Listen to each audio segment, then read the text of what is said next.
आम्ही रिकमेंड करतो की पब्लिक युनिव्हर्सिटीमध्येच ऍडमिशन घ्यावं. टॅलेंटेड स्टुडंट्स तिथे जात आहेत.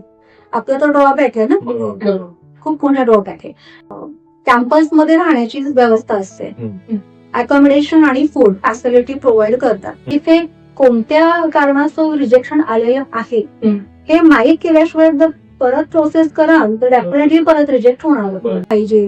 कोणी विचारली माहिती की हे मी ते स्टक झालोय काय करू, आम्ही इन्फॉर्मेशन देतो. तो मॅडम पैसे किती घेणार एवढंच सांगा. अब्रॉड मध्ये एज्युकेशन घेण्याचा खूप सगळे म्हणतात की तू अब्रॉडला किती जाऊन येणार, डिग्री घेणार म्हणून काही तुला इथे लगेच पॅकेज मिळणार असं नाहीये. डेफिनेटली तिथेही तुम्हाला हार्डवर्क तर आहेच.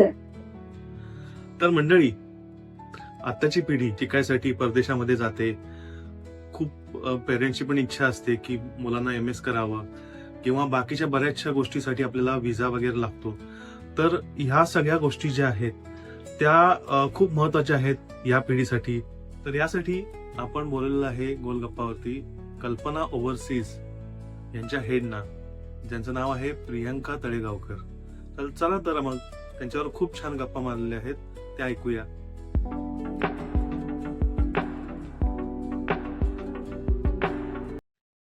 नमस्कार मंडळी, आज गोलगप्पावरती अजून पुन्हा एक नवीन विषय, तो म्हणजे आता ओव्हरसीज बद्दल आहे. इमिग्रेशन वगैरे या गोष्टी आपण डिस्कस करणार आहे. तर त्याच्यासाठी आपण बोललेलं आहे कल्पना ओव्हरसीज या कंपनीचे हेड जे आहेत त्यांना.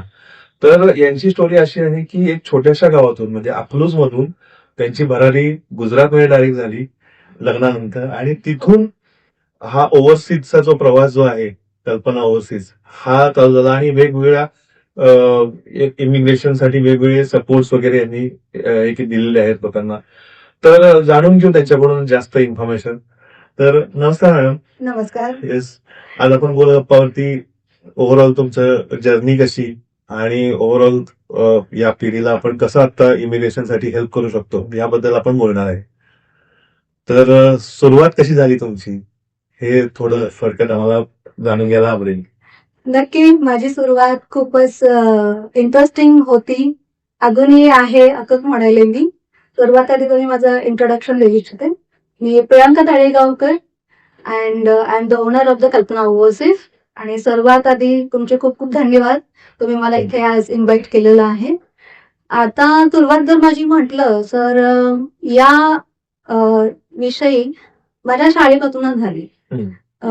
मी जेव्हा 9वी मध्ये होते तेव्हा मी एक मूवी पाहिला होता, परदेश मूवी, शाहरुख खानचा.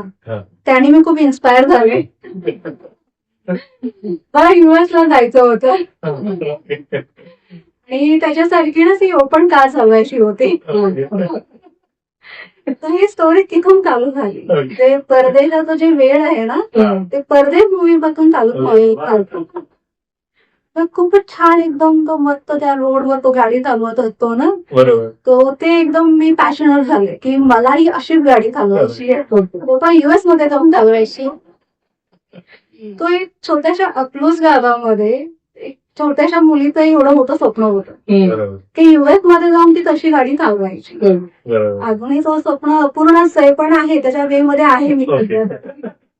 पण ते तुम्ही जपताय आणि जगताय हे पण चांगलं आहे ना ऍक्च्युली.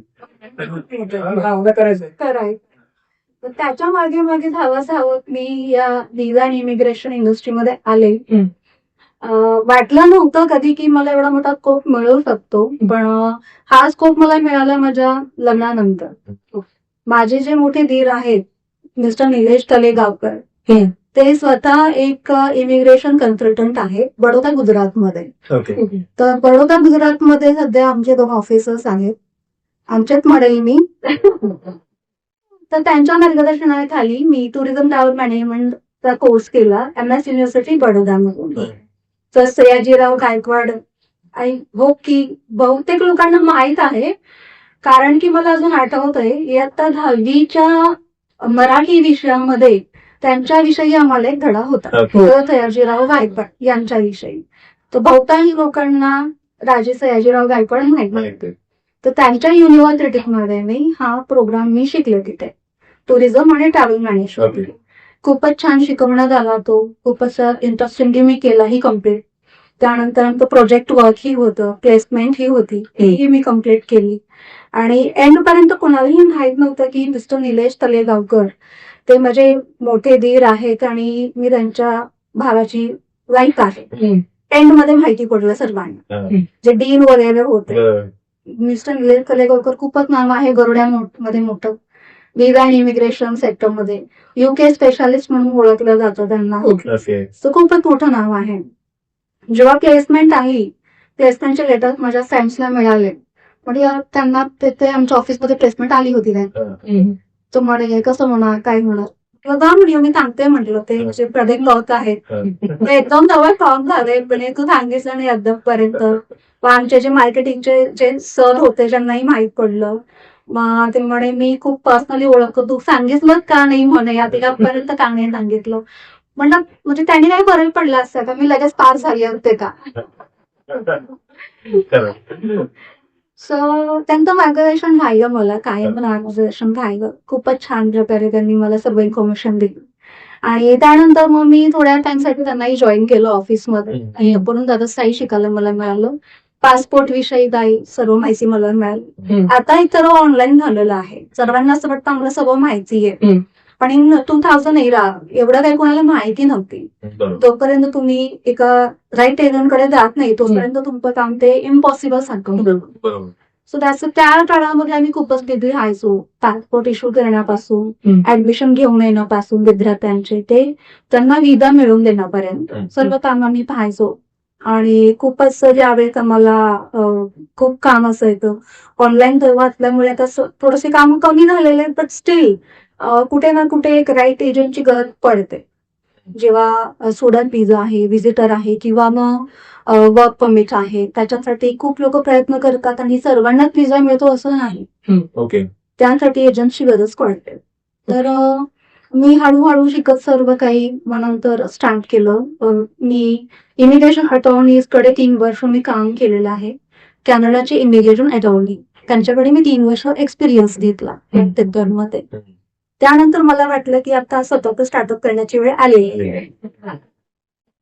आपण भरपूर काही नॉलेज घेतलेलं आहे त्यामध्ये. म्हणजे आमचे जे मेन ओनर्स वगैरे होते ते ऑलवेज म्हणायचे की Priyanka you are something different. काय म्हणायचे, म्हणजे तुला खूपच वेळ आहे सगळं माहीत करून घ्यायचं, प्रत्येक गोष्ट स्वतःहून करायची आणि इंटरेस्टिंगली करायची, म्हणजे तू खूप पुढे जाणार आयुष्यामध्ये, ऑलवेज म्हणायचे. मग मी त्यांना असं चेष्टेमध्ये म्हणायचे तुमच्याही पुढे गेले का. सो ते म्हणायचे आम्हाला आनंदच आहे. तर असे असं कोटी लोक मला भेटले आयुष्यामध्ये की ज्यांना माझ्या प्रोग्रेसचा आनंद होता. आणि त्यांना म्हणजे वाटायचं की हा तू प्रोग्रेस कर, खूपच छान आहे, तू जाणार खरं खूप. तर ती गोष्ट ऑलवेज मला एकदम मोटिवेट करायची. किंवा तर ऍप्रिशिएशन करणं, ऍप्रिशिएट आपल्याला केल्यानंतर एक वेगळाच आनंद असतो की त्यानंतर मग आपल्याला अजून जे काम करण्याची एनर्जी वाढते, म्हणजे अजून आपण एकदम पॅशनेट होऊन काम करतो. तर तसं काही झालं माझ्या बरोबर. तर सुरुवातीचे 5 वर्ष एकदम खूपच एकदम फास्ट मध्ये गेले, खूप ग्रोथ मध्ये गेले, तोपर्यंत कोविड आला नव्हता तोपर्यंत. पण तेव्हा कॅनडाचं तुम्ही फुल फ्लेज करत होता ना त्यावेळी. हो, कॅनडासाठी आम्ही student visa, visitor visa, work permit, permanent residence, expert म्हणून मार्केटमध्ये ओळखलं जाईल. काही काम असेल कॅनडासाठी तर सर्वजण आम्हाला यायचे, आमच्याकडून इन्फॉर्मेशन घ्यायचे. समटाइम्स फक्त इन्फॉर्मेशन साठी यायचे तरी आम्ही द्यायचो. प्रोसेसिंग साठी खूप बज होता. एजंट पार्टनर्स जे होते आमचे त्यांच्या आम्ही व्हिसा प्रोसेसिंग करून घ्यायचो. खूप सेमिनार्स झाले आमचे स्कूल्समध्ये, कॉलेजेसमध्ये. आम्ही फ्री ऑफ कॉस्ट मध्ये करिअर काउन्सिलिंग करतो स्टुडंट्सला. सपोज कोणत्या शाळेमध्ये जर करिअर काउन्सिलिंगचा कोणाला जर प्रोग्राम ठेवायचा असेल तर तो आम्ही करतो. कविता ओव्हरसीज थ्रू आम्ही ते प्रोग्राम करतो, त्याची आम्ही काही कॉस्ट घेत नाही. फ्री ऑफ कॉस्टचे प्रोग्राम्स आम्ही चालवतो. कारण हे सध्या खूप महत्वाचं आहे, कारण लोकांना ठीक आहे सगळ्यांना आता अब्रॉडचं एक वेळ आहे प्रत्येक मुलाला आणि त्यांच्या पालकांना पण की मुलांना आता शिकायला अब्रॉड मध्येच जायला पाहिजे, इथं काही ठेवलेलं नाही असं त्यांचं म्हणणं आहे, प्रांजळ मत आहे. त्या प्रत्येक जण विचार करतो की हा झालं 12वी झाली तुला एज्युकेशनसाठी MS तिकडूनच करायचंय. हो. पण मग ते करताना ठीक आहे, हे पॅशनेट असतात, पैसे पण होताना रेडी असतात, त्यांच्याकडे फायनान्शियल स्टेटस आता चांगला असतो, पण स्टील तो परफेक्ट पर्सन जो गाईड करेल हा खूप महत्वाचा असतो, असं वाटतं ना तुम्हाला? याच्यावरून काय अनुभव आहे? 100% तुम्हाला जेन्युइन गायडन्स देण्यासाठी राईट एजंट चूज करणं हे खूप खूप हार्ड काम आहे.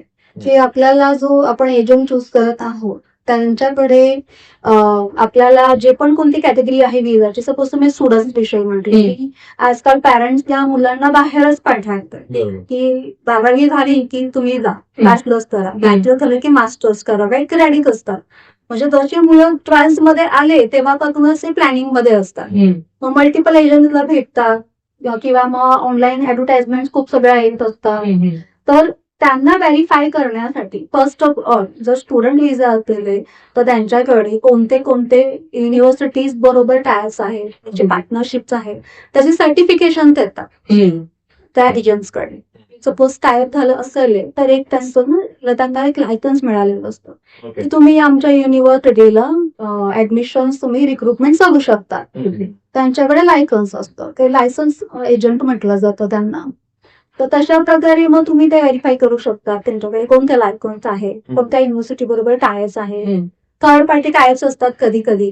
सपोज युनिव्हर्सिटीज काही कशा असतात त्यांच्या एक्सक्लुझिव्ह पार्टनरशिप्स असतात. फॉर एक्झाम्पल तुम्ही एजंट आहात, मीही एजंट आहे, पण तुमच्याकडे एक्सक्लुझिव्ह पार्टनरशिप आहे. ऑल ओव्हर इंडिया फक्त तुम्हीच रिक्रुटमेंट करणार, असे टायर्स असतात. मग मी काय करणार, तर माझ्याकडे तर नाहीये, मी पुण्यामध्ये आहे, तुम्ही आहात दिल्लीमध्ये आहात, तर माझ्या एजंट माझ्या स्टुडंट्सला मी कसं रिक्रुट करू शकते, तर मी तुमच्या बरोबर टायप करणार. याला थर्ड पार्टी टायप म्हटलं जातं.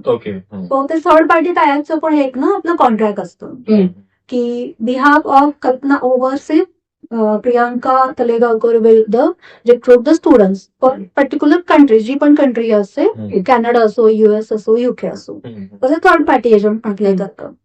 तर अशा प्रकारे मग ते रिक्रुटमेंट करू शकतात स्टुडंट्सला. खूप वेळांत झालेला आहे जे फ्रॉड एजंट्स असतात ते ऑफर लेटर स्वतः टाईप करून स्टुडंट्सला देतात आणि त्यांची फीज आहे ते त्यांच्या स्वतःच्या अकाउंटला घेतात. तर कधीही स्टुडंट्सनी किंवा पॅरेंट्सनी फी डायरेक्टली कोणत्याही त्यांच्या एजंट्सच्या अकाउंटमध्ये देऊ नये. Okay, this is the main point. First point, कधीही फीज जी आहे स्टुडंटमध्ये ट्युशन फी म्हटलं जातं ते डायरेक्ट युनिव्हर्सिटीलाच पे केली जाते. युनिव्हर्सिटीसाठी तुम्ही एलिजिबिलिटी चेक करू शकता, युनिव्हर्सिटीचं रँकिंग चेक करू शकता, डायरेक्ट ईमेल करू शकता युनिव्हर्सिटी समटाइम्स व्हेरीफाय करण्यासाठी. बँक अकाउंट डिटेल्स तुम्ही व्हेरीफाय करू शकता की आम्हाला हे बँक अकाउंट डिटेल्स मिळालेले आहेत, तर हे जनरली हेच आहेत. आता ऑफिशियल वेबसाईट असतातच युनिव्हर्सिटी, प्रत्येक युनिव्हर्सिटीची वेबसाईट असते, पब्लिक युनिव्हर्सिटी असो किंवा प्रायव्हेट युनिव्हर्सिटी असो. सो आम्ही रिकमेंड करतो की पब्लिक युनिव्हर्सिटीमध्येच ऍडमिशन घ्यावं स्टुडंट्सनी. आता काही स्टुडंट्स एलिजिबल नसतात ऍडमिशनसाठी, क्रायटेरिया जो असतो तो मॅच होत नाही. मेनली मॅच होत नाही तो एक इंग्लिश लँग्वेजची टेस्ट येते, IELTS, त्याच्यामध्येच पॉईंट कमी येतात स्टुडंटचे, मग ते इलिजिबल होत नाही ऍडमिशनसाठी. मग ते प्रायव्हेट कॉलेज किंवा युनिव्हर्सिटी चूज करतात. मग प्रायव्हेट युनिव्हर्सिटीजचे पण काही ऑथोरायझेशन असतात त्यांच्याकडे, तर ते आपल्याला चेक केलं पाहिजे. जसं की कॅनडामध्ये एक DLI म्हणून नंबर येतो, तो त्या युनिव्हर्सिटीकडे आहे की नाही. जर DLI नंबर युनिव्हर्सिटी असेल तर त्याच्यामध्ये तुम्ही ऍडमिशन घेऊ शकता, काही प्रॉब्लेम नाहीये. कारण कुठे ना कुठे ते गव्हर्नमेंट बॉडी इन्व्हॉल्व असते त्याच्यामध्ये. सपोज काही प्रॉब्लेम झाला, विजा नाही आला, फीज रिफंड मध्ये वगैरे तुम्हाला प्रॉब्लेम नाही होत. प्रायव्हेट कॉलेजेस काय आहे ना, फीज रिफंड करत नाही, स्टुडंट स्टक होतात त्याच्यामध्ये. तो मोठा प्रॉब्लेम येतो. आपल्या एक पुण्यातलं ते स्टुडंट आहे ज्यांनी US एका युनिव्हर्सिटीमध्ये तब्बल 15 लाख रुपये भरले आणि त्याला ते रिफंड नाही मिळत आहे. त्याचा विजा हे झाला का? विजा अप्लायच नाही केला त्यांनी. प्रॉब्लेम असा झाला की युनिव्हर्सिटी म्हटली की तुम्हाला पूर्ण ट्युशन फी भरावी लागेल एका वर्षाची, जी होती 30 लाख रुपये. याची सुरुवातीला 15 लाख भरले ऍडमिशन सीट सिक्युअर करण्यासाठी. त्यांचं मिनिमम पेमेंट असतं, बाबा तुम्ही $2,000 की $5,000 पे करा, आणि यांनी हाफ फीज पे केली टोटली. एक ऑप्शन दिलेला असतो की 50% फीज पे करा, पण यांनी काय केलं, थोडी मिनिमम न करता 50% पे केली. मग नंतर जे सेकंड 50% होतं ते त्याला अरेंजच नाही झालं. प्रॉब्लेम मला फायनान्शियली. मग त्याने तो म्हटला की आता मी अप्लाय नाही करू शकणार आहे, मला फी रिफंड द्या. पण त्यांचा तो रूल होता की ती तशी रिफंड भेटत नव्हती. ऑलवेज रिफंड पॉलिसी ही चेक केली पाहिजे. जेव्हाही आपण युनिव्हर्सिटीमध्ये फीस भरतो, त्यांचं ऍडमिशन लेटर जेव्हा येतं त्याच्यामध्ये रिफंड पॉलिसी लिहिलेलीच असते की सपोज तुम्हाला विजा नाही मिळाला तर किती रिफंड होणार, आणि जर मग तुम्ही तिथे जर समजा कोर्स नाही जॉईन केला काही कारणास्तव, तुम्ही युनिव्हर्सिटी चेंज केली, त्या सिच्युएशन मध्ये किती रिफंड होणार, किंवा मग कोर्स आता स्टार्ट झालेला आहे, 1 महिना होऊन गेलाय, 2 महिने झाले आणि आता तुम्ही स्विच करताय किंवा काही कारणास्तव नाही येऊ शकत, मग किती रिफंड मिळणार, ते सर्व क्लॉज लिहिलेले असतात. तर ते पॅरेंट्स आणि स्टुडंट ते आधी चेक करू शकतात. म्हणजे तुम्ही एजंटलाही एन्शुअर करू शकता की सपोज काही कारणास्तव जर विजा नाही मिळू शकला किंवा मी नाही जाऊ शकलो तर रिफंड पॉलिसी काय आहे आधीच माहीत करून घ्या, जेणेकरून पुढे जाऊन प्रॉब्लेम नाही होणार. बरोबर. शक्यतो आपण तो ट्राय करतोच की विजा आलाच पाहिजे, पण जर सपोज नाही आला तर सर्व माहिती आपल्याला ऑलरेडी माहित असावी की नाही विजा आला तर काय काय सर्कमस्टन्सेस होऊ शकतात, फायनान्शियली किती लॉस होऊ शकतो, त्याची आयडिया आधीच असणं गरजेचं आहे. बरोबर. बहुतांश केसेसमध्ये काय होतं, पेरेंट्सला इन्फॉर्मेशन दिली जात नाही रिफंडसाठी, मग त्या एजंटला ब्लेम करतात की आम्हाला रिफंड नाही मिळालंय, तुम्ही चीट केलेलं आहे. तिथे एजंटचा काहीच म्हणजे इंटरफेअर नसतो, कारण तो जो रूल आहे, जो क्लॉज आहे तो युनिव्हर्सिटीचा असतो, तिथून रिफंड नाही केलं जात फीज. अशा केसेसमध्ये मग एजंटला खूपच टॉर्चर केलं जातं, त्यांच्यावर केसी फाईल केल्या जातात, जे रॉंग आहे ऍक्च्युली बघायला गेलं तर. पण एवढ्या डीप मध्ये कोणाला इन्फॉर्मेशन नसते. मग सर्वात आधी जो रेड मार्क मध्ये हायलाइट होतो तो एजंटच होतो. यांनी फ्रॉड केला. रॉंग वे आहे तो, नाही केलं पाहिजे फक्त ऑल, कारण की एजंट्स खूपच त्याच्या मागे कष्ट घेत असतात. एका स्टुडंटला ऍडमिशन करून देणं, त्याला विजा करून देणं खूप हार्डवर्क आहे त्याच्यामध्ये. युनिव्हर्सिटीज मध्ये जसं म्हणजे टायप असतात, त्यांना त्यांचे जे आपण नंबर ऑफ स्टुडंट ठरवलेले असतात ते जर नाही मिळाले तर तिथेही लॉस असतो एजंट्सचा. तिथूनही म्हणजे जे पण काही बेनिफिट्स मिळतात ते मिळत नाहीत. सपोज तुम्ही कमिटमेंट केली आहे की मी वर्षाला 100 स्टुडंट देणार आणि त्यातून तुमचे 40 स्टुडंट असे आउट झाले, समजा आपण प्रॉपर फायलिंग नाही केलं, डॉक्युमेंटेशन नाही केलं किंवा त्यांची एलिजिबिलिटी नाही अप्लाय करण्यासाठी, मग तो प्रॉब्लेम होतो. मग बरोबर. तो मी प्रॉब्लेम होतो. पण त्यांच्यासाठी ऑप्शन्स बरेच एजंट्सचे असू शकतात. हो, त्यामुळे जेन्युअनली आपल्याला त्या गोष्टी आपल्याला पर्सनली जर ते करायचं आहे तर ते व्यवस्थित डॉक्युमेंटेशन वगैरे आपण ते प्रोड्यूस केलं तरच त्या युनिव्हर्सिटीला पण आपण अट्रॅक्ट करू शकणार आहे. त्यामुळे एजंट लोकांनी पण हे करायला पाहिजे. पण आता त्याबरोबरच एक विचारतोय की एजंट म्हणजे त्या युनिव्हर्सिटीची टायप होणे हे किती टफ असतं एखाद्या एजंटचा? खूप म्हणजे टफ म्हटलं तर सर्वात आधी त्याचं जे बॅकग्राऊंड आहे ते चेक केलं जातं.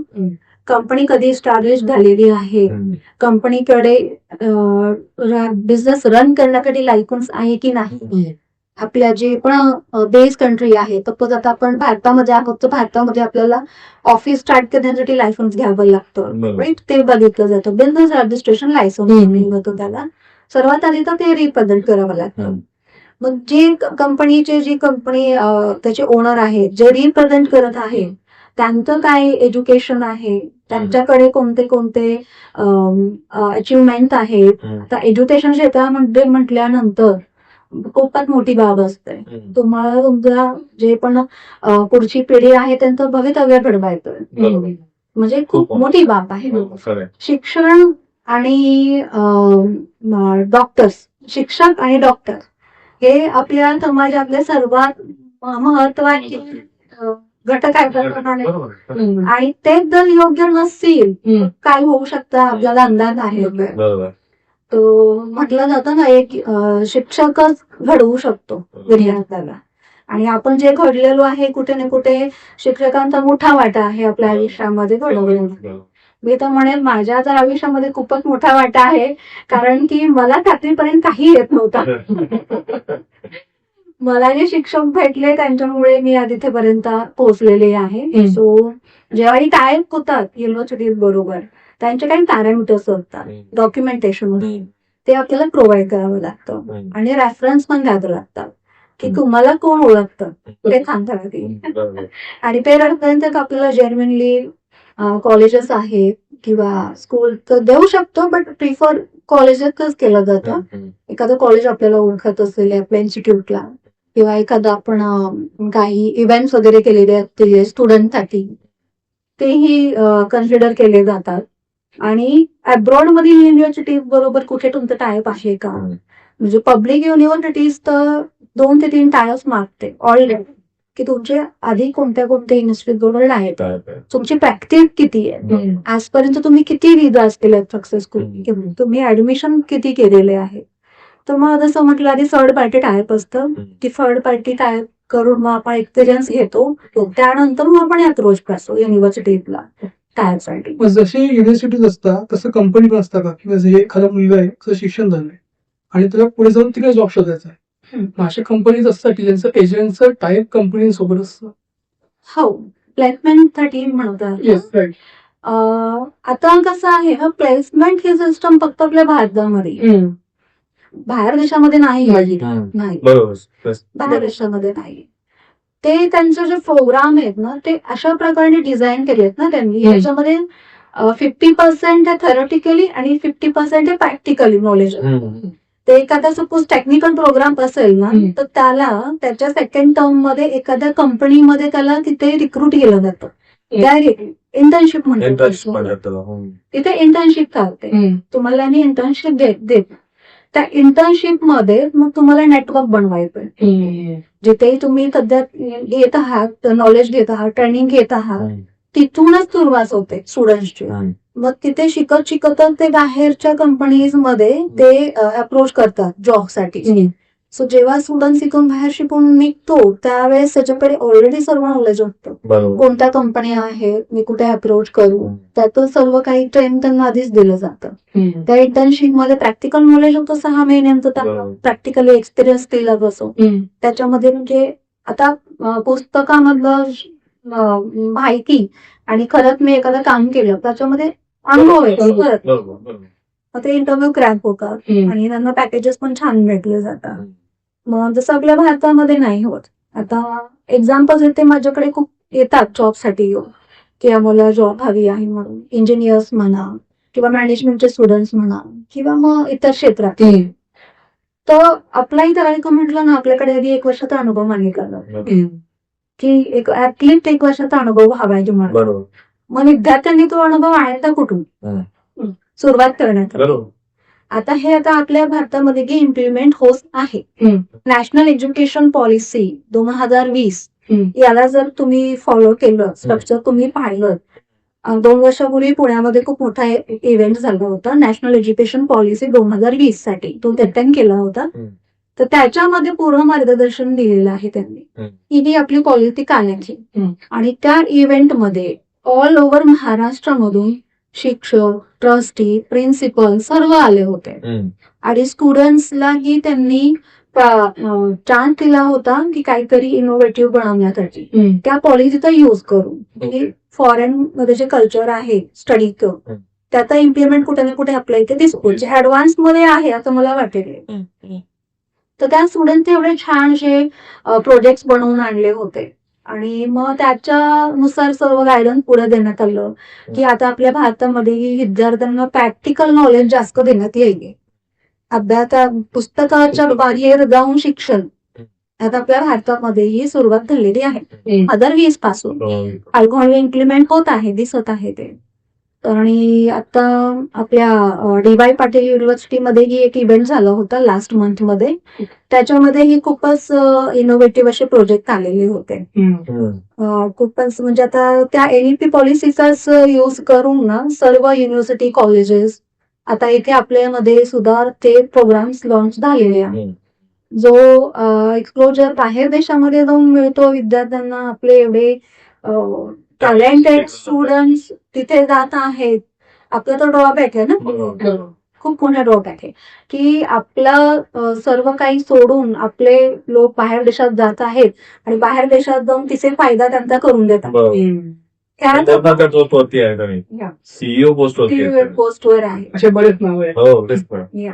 तर आता ते भारतामध्ये आता ती परिस्थिती बदलत चालली आहे. हं.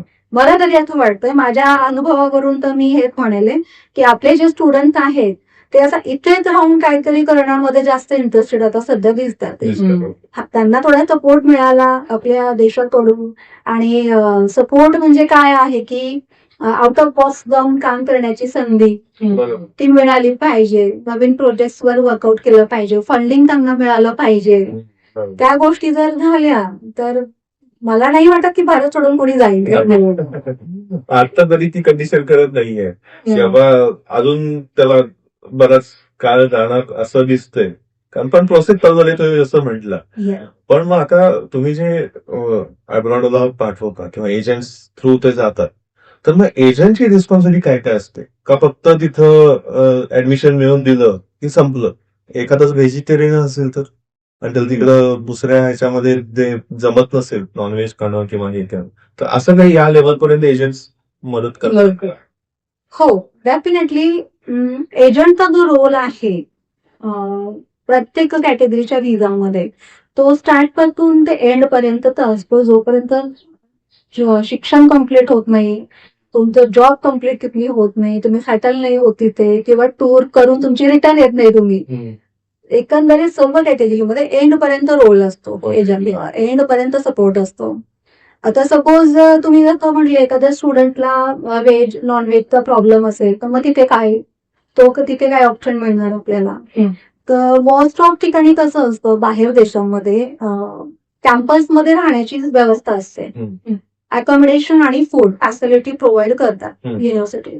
बहुतांश सर्वांमध्ये कसं, पण स्टुडंटला अफोर्डेबल नसेल तर मग ते स्वतःच इंडिव्हिज्युअली अकॉमोडेशन पाहतात शेअरिंग मध्ये. म्हणजे जशी त्याची कॅपॅसिटी असेल त्याप्रमाणे. सपोज कोणाला परवडत असेल तर सिंगल एकटा तो राहतो. मग त्याच्यामध्ये त्यांना फॉरेनमध्ये एक गोष्ट आहे की तुम्हाला किचन वगैरे सर्व काही फॅसिलिटी दिली जाते. लॉन्ड्रीसाठी वगैरे मशीन वगैरे असतात तिथे आणि किचन असतं. किचनमध्ये भरपूर काही स्टोरेज वगैरे दिलेलं असतं तुम्हाला आणि इक्विपमेंट्स असतात आणि इझी वे मध्ये सर्व काही तिथे बनवू शकतो. आता आपले भारतातले जे ग्रॉसरीजचे प्रोडक्ट्स आहेत ते सर्व देशांमध्ये अवेलेबल आहे. सर्व देशांमध्ये कोणती वस्तू नाही मिळणार असं नाही तुम्हाला. सर्व गोष्टी अवेलेबल आहेत. डिपार्टमेंटल स्टोअरला गेलं तर ते तुम्ही परचेस करू शकतात, स्वतः बनवू शकतात. फर्स्ट ऑफ हा ऑप्शन आहे की स्वतः बनवून खा आणि त्याची ट्रेनिंग आतापासून सुरू की स्वतः बनवायला शिका आणि खा. कारण की बाहेर तुम्ही जर इंडियन फूड परचेस करायला गेले तर ते कॉस्टली पडणार तुम्हाला. एकदम ऑथेंटिकेट जर तुम्हाला पाहिजे असेल तर ते कॉस्टली पडणार. खूप ठिकाणी जसं आपल्या पुण्यामध्ये महाराष्ट्रामध्ये मेस वगैरे चालतात तसं तिथे ऑप्शन तुम्हाला मिळतात पण ते कॉस्टली असतात. करवडले त्यांचे. आणि मग स्टुडंट्स काही करतात स्वतः म्हणून खातात. खूप असतात 4 राहतात 6 राहतात एकत्र मिळून एकत्र ते बनवतात. किचन वगैरे तरवत ग्रॉसरीज वगैरे घेऊ शकतात. मग खिचडी बनवून खाल्लं, वरण भात खाल्लं. आता पोळ्या बनवायला शिकणं एक कला आहे. मुलं म्हणणार आता आम्हाला हे पण करायचं का, पण तिथे गेल्यानंतर सर्वच करत असतात म्हणून ते काही वाटत नाही. समज करतात आणि बहुतांश मुलांना ना स्वतः येऊन जाते. तिथे बोलत आहे स्वतःचं काम स्वतः करा. सॉरी म्हणजे महाराष्ट्रामध्ये किंवा भारतामध्ये आपल्याला लेबर मिळतो म्हणजे काहीतरी सपोर्टला मिळतो. तर तसं नाहीये बाहेर देशामध्ये अजिबात नाही. तुम्हाला स्वतःचं काम स्वतःलाच करावं लागतं. आईला तुम्ही तिथे म्हणू शकत नाही की माझे मोजे कुठे आहेत, माझं सामान कुठे आहे, येईन कुठे, मला भाजी नाही आवडली, नाही म्हणू शकत. जे आहे ते स्वतः करून खाणे, स्वतःचं काम स्वतः करणे, लॉन्ड्री स्वतः करणे. तर ते सर्व गोष्टी असतात. जसे मुलं 15-16 वर्षांचे झाले की त्यांना इंडिपेंडेंटली सोडलं जातं. एवढे काही त्यांना कम्फर्ट दिले जात नाही. कितीही श्रीमंत असू द्या किंवा ते तिथला तो रूल आहे. स्वतःचं काम स्वतंत्र राहिलं तर स्टुडंट स्वतः जेवण बनवू शकतात आणि मेस चालतात. स्पेशली MBBS प्रोग्राम मध्ये ती फॅसिलिटी आहे. आपले भारतीय तिथे ना शेफ असतात जेवण बनवण्यासाठी. ओके. जे कॅन्टीन चालतं ना त्याच्यामध्ये भारतीय जेवण पूर्ण मिळतं तिथे. हम्म. वेगवेगळ्या प्रकारचं महाराष्ट्रीयन असेल तर महाराष्ट्रीयन जेवण, गुजराती असेल तर गुजराती जेवण, नॉर्मल इंडियन स्पायसेस जे असतात ते युज करून जे असतं जेवण ते लाईक पनीर आहे, सब्जी रोटी वगैरे तेही तिथे अवेलेबल असतं. मल्टिपल टाईपचे सर्व्हिस तिथे मिळतात. MBBS प्रोग्रामसाठी स्पेशली जर स्टुडंट गेले रशिया आहे, कझाकस्तान आहे, उझबेकिस्तान आहे आणि सध्या स्टुडंट युरोपमध्ये जास्त जात आहे, जॉर्जियामध्ये. तर तिथे आपले इंडियन शेफ आहे. ओके. तर तिथेच फॅसिलिटी आहे. इंडियन फूड तुम्हाला इझिली अवेलेबल होतं आणि कमी कॉस्टमध्ये. आणि US, UK, कॅनडा, युरोप या देशांमध्ये कॉस्टली आहे, अवेलेबल आहे नो डाऊट, बट कॉस्टली आहे. तुम्ही अफोर्ड करू शकत असाल इट्स व्हेरी गुड, नाही तर तुम्ही स्वतः बनवून खाऊ शकता. किचन वगैरे अवेलेबल असतात. जे फ्लॅट सिस्टम आहे त्याच्यामध्ये सर्व सोयी असतात. असं हे जे देश असतात तर आपल्याला परदेशात जायचंय ठीक आहे, तर प्रत्येक देशाचं क्रायटेरिया प्रोसेस वेगवेगळी असते, म्हणजे मोठी असू शकते असं म्हणायचंय. हो, definitely country to country depend करतं, कॅटेगरी टू कॅटेगरी. स्टुडंट विजामध्ये प्रोसेस जी आहे ही वेगळी असते, वर्क परमिटमध्ये वेगळी असते. डॉक्युमेंटेशन डिफरंट टाईपचे डॉक्युमेंटेशन आहे. जसं मी आधी सुरुवातीला म्हटलं होतं आपल्या गप्पांमध्ये जे आपण करत होतो की पासपोर्ट दिला, पैसे दिलं, विजा लागला असं नाहीये. खूप डॉक्युमेंटेशन असतं, एलिजिबिलिटी क्रायटेरिया असतात आणि डॉक्युमेंटेशन जर क्लिअर असेल तरी ही गॅरंटी नाहीये की तुम्हाला विजा मिळेल. सो ते ब्लेम तुम्ही कधी करू शकत नाही एम्बेसीला किंवा एजंट्सला की आमचं सर्व काही डॉक्युमेंट्स ओके आहे तरी आम्हाला का विजा नाही दिला. ओके, तुम्ही अपील करू शकता. अपील करण्याचा तुम्हाला चान्स असतो की काय कारण आहे, कशामुळे आमची फाईल रिजेक्ट झालेली आहे. मग तुम्हाला उत्तर येतं का? हो, येतं. त्याच्या काही फॉर्मॅलिटीज आहेत अपील करण्यासाठी. सो प्रत्येक कंट्रीची वेगळी सिस्टम आहे. काही ठिकाणी तुम्हाला लॉयर्स थ्रू जावं लागतं, इमिग्रेशन लॉयर्स असतात त्यांच्या थ्रू तुम्ही अपील करू शकता. ओके. जर मग विजा रिजेक्ट झाला पहिल्यांदा एखाद्या एक्स कंट्रीसाठी तर परत रिअप्लाय करू शकतो का? पुढच्या 2 वर्षासाठी तुम्ही अप्लाय करू शकत नाही वगैरे अशा काही गोष्टी असतात तिथं? नाही, तुम्ही अप्लाय करू शकता जर तुम्हाला जर त्यांनी काही बॅन बसवलेलं नसेल तर. कंडिशन असते. सपोज ते कधी होतं की तुम्ही अप्लाय नाही करू शकत 2 वर्ष बॅक. जनरली 5 वर्षांसाठी तुम्हाला बॅन केलं जातं जर केलं ते फ्रॉडंट केसमध्ये. सपोज एखादा डॉक्युमेंट तुम्ही दिलेला आहे बट तो फ्रॉड मध्ये तुम्हाला आढळलेला आहे, फ्रॉडंट डॉक्युमेंट आहे, त्या सिच्युएशन मध्ये मग तुम्हाला तिथे बॅन केलं जातं 5 वर्षांसाठी. पण जर असा विजा रिजेक्ट झाला असेल किंवा तुम्ही आम्हाला वाटत नाही की असं म्हणजे सफिशियंट आपण इन्फॉर्मेशन किंवा डॉक्युमेंट सबमिट केले नसल्यामुळं काही वेळा कारण विदाउट एजंट जर गेला असेल आणि किंवा एक वेगळा एजंट जो इनएक्सपिरियन्स असेल तर त्यांनी जसं सजेस्ट केलं ते होऊ शकतं ना की कमी डॉक्युमेंट्स प्रोड्यूस केले, मग विजा रिजेक्ट झाला. तर विजा रिजेक्ट झाला म्हटल्यानंतर मग आता आपण फ्रॉडंट केसमध्ये नाहीये, मग त्याच्यासाठी पण मग परत आपण विजा अप्लाय करू शकतो. हो, रिअप्लाय आपण करू शकतो, मल्टिपल टाइम्स करू शकतो, जोपर्यंत आपल्याला सॅटिस्फॅक्शन नाहीये की बाबा मी माझे डॉक्युमेंट्स क्लिअर आहेत आणि तरी रिजेक्शन आले. मल्टिपल टाइम्स तुम्ही करू शकता अप्लाय. तुम्हाला फीस पे करावी लागते तेवढी, विजा ऍप्लिकेशन फीस पे करावी लागते तेवढीच परत. आणि जर तुम्ही तिथे कोणत्या कारणास्तव रिजेक्शन आलेलं आहे हे माहीत केल्याशिवाय जर परत प्रोसेस कराल तर डेफिनेटली परत रिजेक्ट होणार. त्याच्यापेक्षा एक बेस्ट वे आहे की तुम्ही त्यांना अप्रोच करा, अपील करा की कोणत्या कारणास्तव मला रिजेक्शन दिलेलं आहे, डॉक्युमेंटेशन माझं कुठे प्रॉब्लेम आहे ते मला इन्फॉर्मेशन द्या.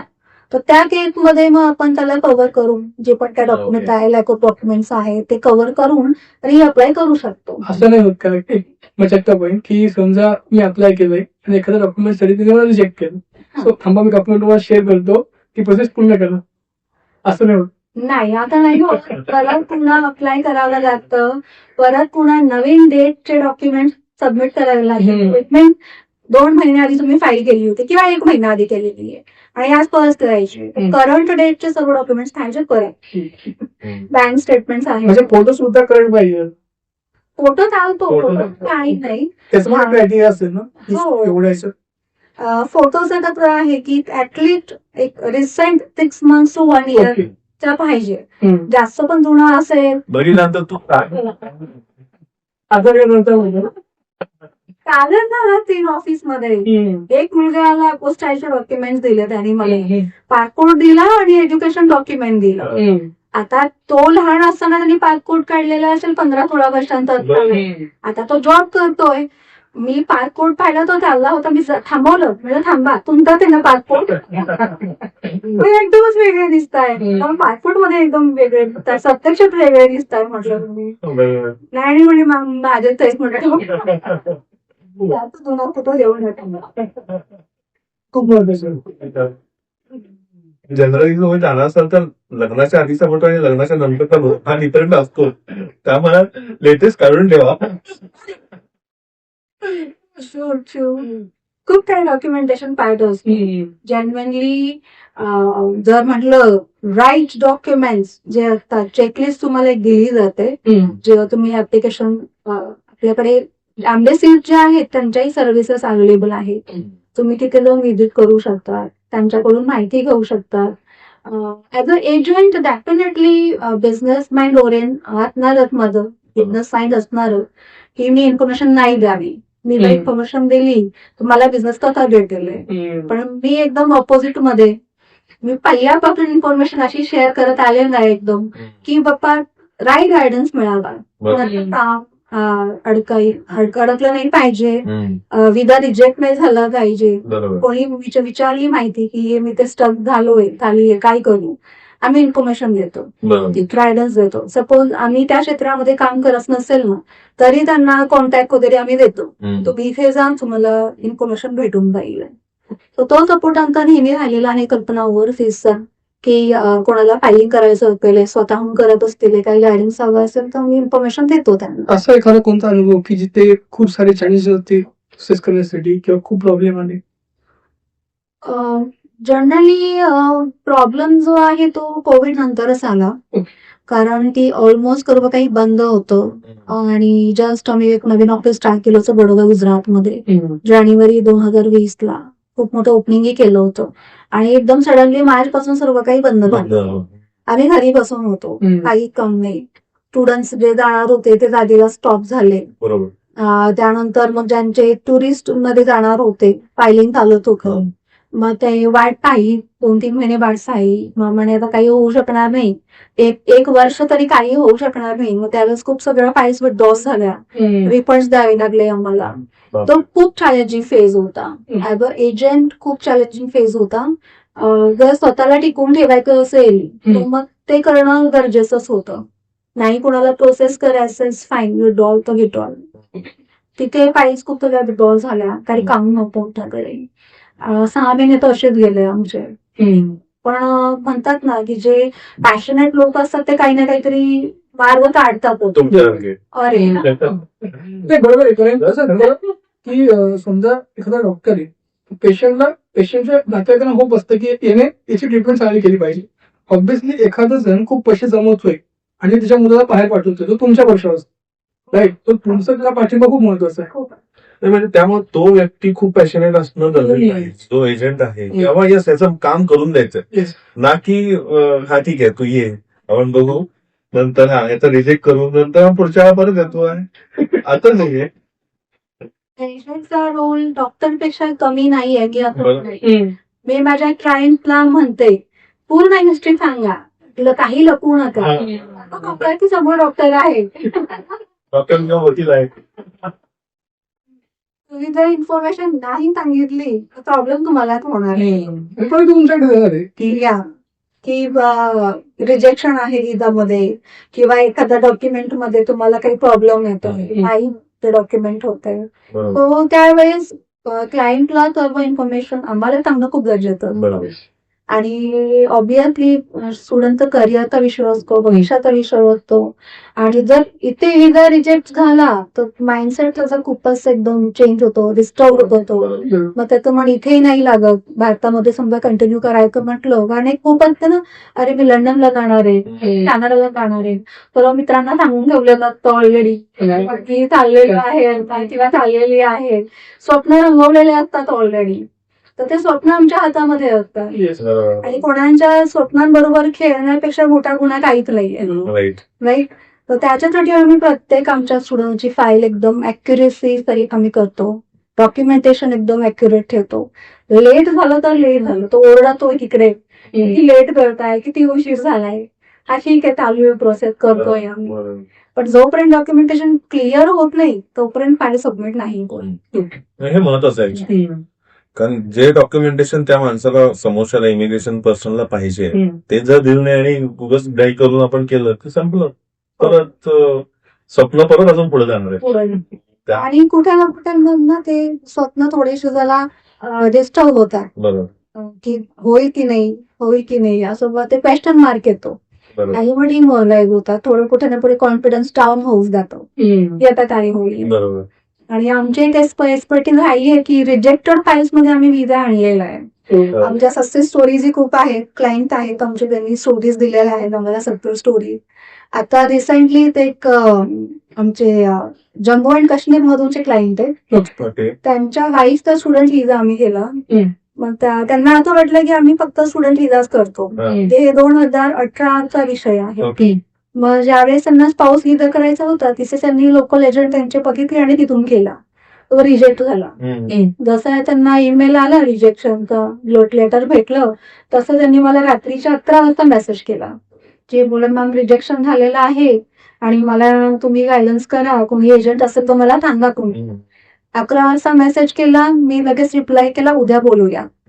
मग लगेचच दुसऱ्या दिवशी त्यांना कॉल केला, मी माहिती घेतली सर्व. म्हटलं तुमची फाईल एकदम ओके आहे, काहीच प्रॉब्लेम नाही, आपण परत अप्लाय करूया. तर म्हणे तुम्हीच करणार. हो म्हटलं आम्ही करतो. तसे म्हणे आम्हाला पाहिजेच आहे तुम्ही करतास म्हणून स्पाऊस विजा कॅनडासाठी. मग पूर्ण फाईल केली आम्ही, विजा आला. आज 3 वर्ष झालं ते कॅनडामध्ये आहे. रिसेंटली त्यांनी स्वतः त्यांच्या आईशी फाईल सबमिट केली. नॉलेज येतं, बरोबर आहे. नॉलेज असतं हे म्हणून जातं ऑटोमॅटिकली. पण हे आठवत आहे का, केव्हाची गोष्ट आहे पण आठवत आहे की का पहिल्यांदा रिजेक्ट झाला होता? त्यांच्या फाईलमध्ये लॅक ऑफ डॉक्युमेंटेशनच होतं हा. आणि त्यांना इंटरव्ह्यू आला होता. जनरली कॅनडासाठी इंटरव्ह्यू कॉलेज नाही, हा. पण त्यांना आला होता. ओके. स्पाऊस विजामध्ये ना ऑलवेज क्वेश्चन मार्क असतो की हे जे मॅरेज आहे ते खरं आहे की नाही, जेन्युइन आहे की नाही, का फक्त विजा घेण्यासाठी हे सर्व लाईन केलेलं आहे. तो तिथे ऑलवेज क्वेश्चन मार्क असतो. त्याच्यामुळे मग आपल्याला खूप क्लॅरिफिकेशन द्यावी लागतं. त्याच्यामुळे डॉक्युमेंटेशन खूप काही असतं स्पाऊस विजामध्ये.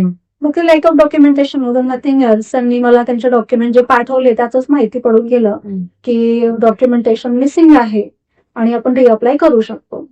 म्हणजे सुरुवातीला आम्ही असेसमेंट करतो, आम्हाला जर त्याच्यामध्ये त्रुटी आढळल्या की हे डॉक्युमेंट्स इथे असायला हवे होते किंवा हे क्लॅरिफिकेशन रिप्रेझेंटेशन लेटरमध्ये असायला हवं, म्हणजे नाहीये. बरोबर. तुम्ही ऑफिसर आहात, तुम्हाला काय माहित माझ्याविषयी, मी कोण आहे, माझी बायको कोण आहे, माझी फॅमिली कोण आहे, मी काय करते, तुम्हाला काहीच माहित नाही. मला तुम्हाला सांगावं लागणार आहे हो, करेक्ट. माझ्याविषयी. बरोबर. आणि मी का विजा मागते हे मला सगळं सांगावं लागणार आहे. आणि मी जे जे सांगते त्याचे सपोर्टिंग डॉक्युमेंट्स मला द्यावे लागणार. बरोबर. तर मी तुम्हाला म्हंटल माझ्या अकाउंटमध्ये 5 करोड आहेत, तुम्ही कशावरून ग्राह्य धरणार नाही, तुम्ही काहीतरी पुरावा मागणार ना, बरोबर. डॉक्युमेंट काय ह्याचे. बरोबर. आता मी म्हंटल माझे हसबंड हे आहेत, तर पुरावा काय. तर अशा खूप सगळ्या डॉक्युमेंटेशन असतं, रिप्रेझेंटेशन लेटर असतं, ते मॅटर करतं. व्हेरीफाय करणं गरजेचं की तुम्हाला का विजा हवाय, तुम्हाला का तिथे जायचंय. इथं आहेस तू बरं आहेस, इथं का पाहिजे जाणार. एक्झॅक्टली. तुमच्या इथे युनिव्हर्सिटीज आहे, इथे का नाही शिकत आहे तुम्ही, तिथे येऊन का तोच शिकायचं. पुरावा द्या कामाला. What is the reason. तर ते रिझन, पर्पज ऑफ व्हिजिट, ते ते खूप महत्वाचं असतं. आणि ते आम्ही प्रत्येक file to file personally work out करून बनवतो. नाही पण कसं आहे, पण समोरचा इमिग्रेशनचा पण माणूस कधी सिरियस असेल किंवा इथली लोकसंख्या कमी करून तिकडची लोकसंख्या वाढवणे, आम्हाला ते पण करायचं नाही. आम्हाला टॅलेंट पूल पाहिजे. एखादं झालं पण नाव नाही घेणार मी त्या शहराचं. तिथून कॉल येतो, मॅडम पैसे किती घेणार एवढंच सांगा, मला जायचं. युएसला पाठवा, कॅनडाला पाठवा, एवढं फक्त म्हणतात. त्यावेळेस आम्ही म्हणतो ठीक आहे भेटा तुम्ही, भेटून आपण बघूया, डॉक्युमेंटेशन असतं. पासपोर्ट मिळेल फक्त, पासपोर्ट फक्त देऊया आणि पैसे दिले, किती पाहिजे ते सांगा. बापरे. म्हणजे या म्हटलं आम्ही स्टॅम्प घेऊन बसतो ते मागे. तर असे लोक येतात आणि खूप सगळ्या लोकांना असंच वाटतं परदेशात जायचं म्हटलं की पासपोर्ट पाहिजे आणि पैसे खायचे, पण असं नाहीये. त्याच्या बॅकग्राऊंडला खूप मोठी प्रोसेस. खूप मोठी प्रोसेस आहे आणि अप्लाय कधी करायचं हे पण महत्वाचं आहे. असं नाही का आज मी विचार केला मला परवा दिवशी जायचंय लंडनला, चला जाऊया, असं नाहीये. तुम्हाला ऍटलिस्ट 6 महिने ते 3 महिने आधीपासून प्रिपरेशन करावी लागते. सर्व डॉक्युमेंट्स गॅदर करावे लागतात, डॉक्युमेंट चेकलिस्ट घ्यावी लागते, त्यानुसार सगळे डॉक्युमेंट्स रेडी करावी लागतात. स्टुडंटला जर शिकण्यासाठी जायचं आहे तर त्याचे इंटेक कधी चालू होतात, ऍडमिशनची डेडलाईन किती आहे, हे सर्व गोष्टी माहीत असणं गरजेचं. बरोबर. आणि ह्या सगळ्या गोष्टी एजंट्सला पण अवेअर असणं गरजेचं आहे. म्हणजे त्याचा किती अभ्यास तरो असला पाहिजे हे पण आहे, की बाबा कधीपासून मला प्रोसेस करायला लागेल. आता जून मध्ये ऍडमिशन होणार आहे आणि माणूस जर म्हणजे क्लायंट जर एप्रिलमध्ये आला असेल तर ते अवघड आहे. अवघड आहे, खूप अवघड आहे. मग त्याला नेक्स्ट इयरला कला अप्लाय करायला हवे. खूप सगळ्या स्टुडंट एक वर्ष वाया जातं कारण की त्यांना इन्फॉर्मेशन नसते की मला हे डॉक्युमेंट्स पाहिजे. आणि त्याच्यासाठी सपोज फॉर एक्झाम्पल IELTS ची टेस्ट इंग्लिश लँग्वेजची रिक्वायरमेंट आहे. आता काही स्टुडंट्सला माहित नसतं की ती टेस्ट मी प्रिपरेशनसाठी किती टाइम पाहिजे मला. आता एखाद्याने डायरी दिली, थोडेफार व्हिडिओज पाहिले युट्यूबला वगैरे, नॉलेज घेतलं जरा आणि लगेच एकदम दिली, पण स्कोर नाही आला. त्याला काय करावं लागतं, एखादे कोचिंग क्लास जॉईन करावा लागतो. ऍटलिस्ट 2 महिने तरी त्याला द्यावं लागतं बरोबर शिकण्यासाठी. मग आता 12वी झाली, मग कोचिंग करणार आणि मग त्याचा स्कोर येणार, मग तिथून पुढे ऍडमिशन, तो पण इंटेक निघून जातो. मग त्याला 6 महिने अजून थांबावं लागतं. एक बेनिफिट आहे बाहेर देशात, तर तिथे 3 वेळा ऍडमिशन ओपन होतात वर्षामध्ये. आपल्या भारतासारखं नाहीये की जून सेशनला, जुलै सेशनला मिळेल. तिथे जानेवारीमध्ये, मे मध्ये आणि सप्टेंबर मध्ये ऍडमिशन ओपन होतात. ओके. 3 वेळा ऍडमिशन ओपन होतात. जे पब्लिक युनिव्हर्सिटीज आहे, मोठ्या युनिव्हर्सिटीज आहेत, त्या सप्टेंबर मध्ये ओपन असतात. तो आपल्याच मसला फायदा होतो. समजा ते कोणी मे मध्ये जर पासआउट झालं असेल तर सप्टेंबर इंटेकसाठी प्रिपरेशन करू शकतात. त्यांचं वर्ष वाया नाही जात. आणि ज्यांना लगेचच जायचं असेल तर मग त्यांना मग प्रिपरेशन करावी लागते पहिल्यापासून. आधी IELTS देऊन ठेवणे वगैरे. एवढा अवेअरनेस त्यांना जर करत जायचं आहे आणि 12वी झाल्यानंतर लगेच तुम्हाला जायचं असेल तर खरंच तुम्ही याची प्रिपरेशन आधीपासून गेली पाहिजे, तरच तो व्यवस्थित हे करतो. आता हे की नवीन जे तुम्ही आता प्रोजेक्ट घेतलेला आहे MBBS चा तुम्ही म्हणाला 6, तर त्याच्याबद्दल आपण काही डिस्कस करू शकतो का? हो, MBBS प्रोग्रामसाठी सर्वात आधी तर आपल्याला MBBS साठी बाहेर देशामध्ये का जातात सुरुवात होता प्रश्न हा आहे. आता खूप स्टुडंट्स बाहेर जात आहेत MBBS करण्यासाठी, कारण भारतामध्ये सीट मिळवणं खूप अवघड आहे. त्यांचं जरी लिस्टमध्ये नंबर जरी लागला तरी कॉस्ट खूप आहे. तर त्यांनी त्याच्यासाठी स्टुडंट्स काय प्रिफर करतात की आपण बाहेर देशात जाऊन करायचं. हार्डली 25 लाख मध्ये पूर्ण प्रोग्राम कव्हर होतो MBBS चा.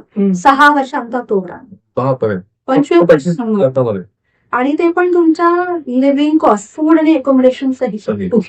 सर्व फीज इन्क्लुड त्याच्यामध्ये. फूड, अकोमोडेशन, ट्युशन फीज आणि तुमचे बुक्स वगैरे जे पण काय असतील ते सुद्धा इन्क्लुडिंग त्याच्यामध्ये. मग इकडे आल्यानंतर परत ऑब्व्हियसली तिकडचं वारं लागल्यानंतर तो तिकडच्यासाठी सर्व्हिस देणार. पण एखादा की तिकडे समजा मी MBBS केलं, पेपर डॉक्टर पदवी घेतली, त्यामुळे त्याची प्रॅक्टिसिंग लाईफ करायची असते, तर त्याची काही मेडिकल एक्झाम असते. हो, मेडिकल एक्झाम नेक्स्ट मंथ आता चालू झाली, ती एक्झाम द्यावी लागते स्टुडंट्स. त्या हिशोबाने इंडियन प्रॅक्टिस काय नाही, प्रॅक्टिस बुक्स असू त्याचा खर्च 50 लाख नाही आहे ना? नाही. गव्हर्नमेंटचं काय हार्डली त्याची 15 ते 20 हजार फी आहे. त्याची काही रक्कम मिळत नाही. सगळं करून परत तिथंच यायचं आपलं झालं नाही. आणि सगळ्यात महत्वाचं काय आहे की एक्सप्लोजर प्रॅक्टिकल काय आहे तो तुम्हाला इंडियामध्येच भेटतो.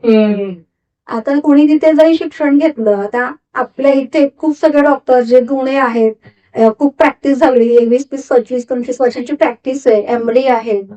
आपण काय म्हणतो ते डॉक्टर फॉरेनला जाऊन आले, बनतो की नाही? बरोबर अरे त्यांनी फॉरेन मध्ये जाऊन प्रॅक्टिस केलेली आहे, त्यांचे सर्टिफिकेट लावलेले आहेत. बरोबर तो कुठे ना कुठे तो एक एक्सप्लोजर आहे फॉरेन कंट्रीचा एमबीबीएस प्रोग्राममध्ये, बरोबर आणि तो खूप पूर्वीच्या काळीपासून चालत आलेला आहे, बरोबर बरोबर सध्या तर नाही. बरोबर म्हणजे डॉक्टर समजा टूरला पण गेले तिथे डॉक्टर जवळ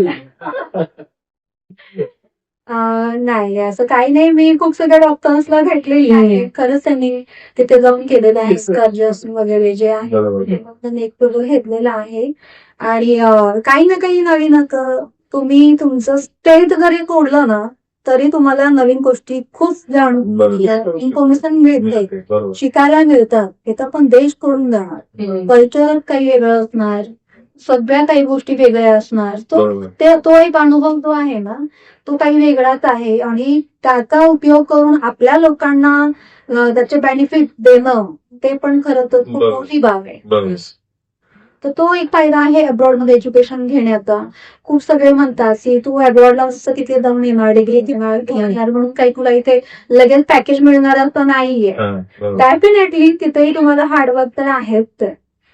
कोणताही स्टुडंट अब्रॉड मध्ये शिकून जर इंडियामध्ये शक्यतो खूप कमी येतात शिक्षणानंतर. बरोबर इंजिनिअरिंग केलेलं आहे किंवा फार्मसी आहे किंवा एमबीबीएस करून शक्यतो रिटर्न येतातच, बट इंजिनियर वगैरे नाही येते, कारण त्यांना तिथे छान टॅलेंट मिळतं बरोबर कम्पेअर टू इंडिया. आणि ते सत्य परिस्थिती आहे हे सर्वांना माहितच आहे, माहिती आहे. त्याच्यापासून काही कोणी अवेअर नाही असं नाहीये, सर्वांना माहिती आहे. आणि ज्यांना पॅकेज मिळत नाही त्याला तिथे नाही मिळालं आणि इथे नाही मिळालं, इट मीन्स त्यांचे एफर्ट कमी पडतात. कुठे ना कुठे त्यांना स्वतःला प्रूव्ह करण्यामध्ये कमतरता आहे असं मला तरी वाटतं. बरोबर अशी कोणती गोष्ट नाहीये की तुम्ही अचीव्ह करण्याचा प्रयत्न करताय हे भेटत नाहीये, असं तर शक्य नाहीये. बरोबर सो तुमचे तेवढं ट्राय पाहिजे, हार्डवर्क पाहिजे बरोबर त्याच्यामध्ये. समथिंग तुम्ही काहीतरी नवीन आणलं पाहिजे, त्यालाच वाव मिळाला जातो ना. बरोबर 100 कॅन्डिडेट्स आहे त्यातनं 10 घेणार का घेणार, काहीतरी चॅलेंज असतात ना त्याच्यामध्ये. बरोबर बरोबर. That's why. आता आपण शेवटला येतोय या डिस्कशनच्या, तर आता युथला काय सांगाल किंवा आता सध्याची सिच्युएशन कशी आहे हे 2 मिनिटात आपण जर समजवलं हो. सध्याची सिच्युएशन समजा जर कोणाला बाहेर देशामध्ये शिक्षणासाठी जायचं असेल, युरोप कंट्री सध्या बेस्ट आहे जाण्यासाठी. कमी फीज मध्ये, अफोर्डेबल फीज मध्ये क्वालिटी एज्युकेशन सध्या भेटत आहे. आणि तुम्ही जर अफोर्ड करू शकत असाल तर युएस इज ओपन. युएस मध्ये मोस्टली एमएसटी जातात स्टुडंट्स जे आयटीशी रिलेटेड आहेत, ते त्यांना जास्त स्कोप आहे युएस मध्ये. तर अफोर्ड करू शकत असेल तर US is the best option for study, आणि पुढे सेटल होण्यासाठी जॉब वगैरेही भेटते त्यांना. आणि युरोप हा इतर सर्व स्टुडंटसाठी बेस्ट ऑप्शन आहे. ऑटोमोबाईल इंजिनिअरिंग जायचं असेल तर जर्मनी आहे. टेक्निकल मध्ये जर तुम्हाला जायचं असेल तर जर्मनी इज द बेस्ट. जर्मनीमध्ये तुम्हाला 2 वर्षाचा मास्टर्स प्रोग्राम आहे, त्याच्यानंतर तुम्हाला तिथे सेटल होण्यासाठी खूप चान्सेस आहेत. एक जॉब सर्च म्हणून विजा येतो शिक्षण झाल्यानंतर, त्याच्या बेसवर तुम्ही जॉब मिळवू शकता. जॉब मिळाल्यानंतर तुम्हाला तिथे टेम्पररी रेसिडेन्स कार्ड इश्यू केलं असतं, ते 2 वर्ष किंवा 3 वर्षांचं असतं. मग ते तुम्ही कंटिन्यू करू शकतात. तिथे 5 वर्ष झाल्यानंतर तुम्ही तिथल्या परमनंट रेसिडेन्ससाठीही अप्लाय करू शकता. ऑल ओव्हर युरोपमध्ये जे शॅनेजन कंट्रीज आहेत, 26 शॅनेजन कंट्रीज आहेत, त्याच्यामध्ये तुम्ही तिथे अप्लाय करू शकता. जिथे तुम्हाला जॉब स्कोप मिळत आहे ऑल ओव्हर 26 कंट्रीज पैकी जे तुम्हाला वाटते बेस्ट आहे, जर्मनी आहे, हंगेरी आहे, इटली आहे, जे मोठ्या मोठ्या सिटीज आहेत ना, कंट्रीज आहेत त्याच्यामध्ये तुम्ही स्ट्रगल होऊ शकता. क्वालिटी ऑफ लाईफ आहे युरोपमध्ये, स्टील ऍटमॉस्फिअर खूपच छान आहे तिथे. वेदर म्हटलं तर थंड प्रदेश आहेत सर्व हे युरोपचे, ते जनरली सर्वांना आवडतात. असं युरोपचं जे वेदर आहे ते कोणाला आवडणार नाही असं एखाद्याच सापडेल की नाही आवडणार. फॅसिलिटीज खूप आहेत युरोपमध्ये, ट्रान्सपोर्टेशन फ्री आहे, इन्शुरन्स आहेत गव्हर्नमेंट कडून, हेल्थ केअर आहे फ्री मध्ये, त्याचे बेनिफिट मिळू शकतात. एज्युकेशन फ्री मध्ये आहे युरोपमध्ये. जर्मनीमध्ये अगर तुम्ही इथे जर्मन लँग्वेज जर तुम्ही शिकलात A1 लेवल पर्यंत गेला, इव्हन B2 त्याचे लेवल्स असतात, ती हायेस्ट लेवल जर तुम्ही अचीव्ह केलं तर तुमचं पूर्ण शिक्षण फ्रीमध्ये आहे जर्मनीमध्ये. हो. पूर्ण शिक्षण फ्रीमध्ये आहे. खूप सगळे प्रोग्राम सध्या चालत आहेत युरोपचे ज्याच्यामध्ये फ्री ऑफ कॉस्ट एज्युकेशन आहे. तुम्हाला काहीच फी नाही पे करायची. काही प्रोग्राम्स असे आहेत की युनिव्हर्सिटी तुम्हाला स्टायपेंड देते शिकण्यासाठी, तर त्याचे बेनिफिट स्टुडंट घेऊ शकतात. आणि ऍडमिशन प्रोसेस वगैरे लेंदी आहे थोडी, हा. टाइम जातो ऍडमिशन वगैरे मिळण्यासाठी. असं नाहीये का लगेच ऍडमिशन भेटेल. मग ती सर्व इन्फॉर्मेशन कलेक्ट प्रिपरेशन करू शकतात. ऍव्हरेज स्टुडंट 60% मार्क घेऊन येणारा सुद्धा अप्लाय करू शकतो. बरं, मग प्रत्येक ह्याच्यामध्ये IELTS ही प्रत्येक कंट्रीसाठी मॅन्डेटरी आहे का? असे पण काही आहेत की तुम्ही ट्राय करू शकता, IELTS वगैरे द्यायचं नाही आणि हे करा, असं नाही, अप्लाय करा, जॉब करा? प्रत्येक कंट्रीसाठी मॅन्डेटरी नाहीये IELTS. IELTS जे वेब ऑफ कंट्रीज आहेत, UK आहे. UK मध्ये खूप सगळे युनिव्हर्सिटीज आहेत जे तुम्ही जे अकॅडमिक मध्ये इंग्लिश शिकलात ना 12वी मध्ये, ग्रॅज्युएशन मध्ये, त्याचे जे पॉइंट्स आहेत ते 60 अबव्ह हवेत. ते जर तुम्हाला असेल तुम्ही विदाउट IELTS अप्लाय करू शकता. ओके. युरोपमध्ये IELTS मॅन्डेटरी नाहीये. त्या इन केस जर टॉप रँकिंग युनिव्हर्सिटीमध्ये जायचं असेल तर तुमच्या इंग्लिश जो सब्जेक्ट आहे त्याच्यामध्ये 60 पेक्षा जास्त मार्क्स असायला हवे, तर तुम्ही अप्लाय करू शकता. ओके. ओके. सो IELTS जो मॅन्डेटरी आहे ती कंट्री म्हणजे आहे Canada, Australia. Australia, right. Australia तर खूपच टफ आहे मी आता म्हणाले, कारण की IELTS स्कोर ते जराही त्यांना एक्झिट पॉईंट होतं कमी असं जरी ऍडमिशन नाही ऑस्ट्रेलियामध्ये. So best country is European countries for study right now. कमी कॉस्ट मध्ये क्वालिटी ऑफ एज्युकेशन आहे, सेटल होऊ शकतात आणि US मध्ये जसं मी म्हटलं जे अफोर्ड करू शकतात ते जाऊ शकतात. तर याच विषयावरती आपण थांबतोय ह्या नोटवरती. अजूनही तुम्हाला जर काही माहिती पाहिजे असेल आणि इंटरेस्टेड लोक असतील तर नक्की डिस्क्रिप्शन मध्ये आपण ईमेल ID आमचा टाकलेला आहे गोलगप्पाचा, तर नक्कीच तुम्ही अप्रोच करा. आपण कनेक्ट करून देऊ कल्पना ओव्हरसीज साठी आणि नक्कीच तुम्ही त्याच्यातून फायदा घेऊ शकाल. तर थँक्यू ताई, खूप छान माहिती दिल्याबद्दल.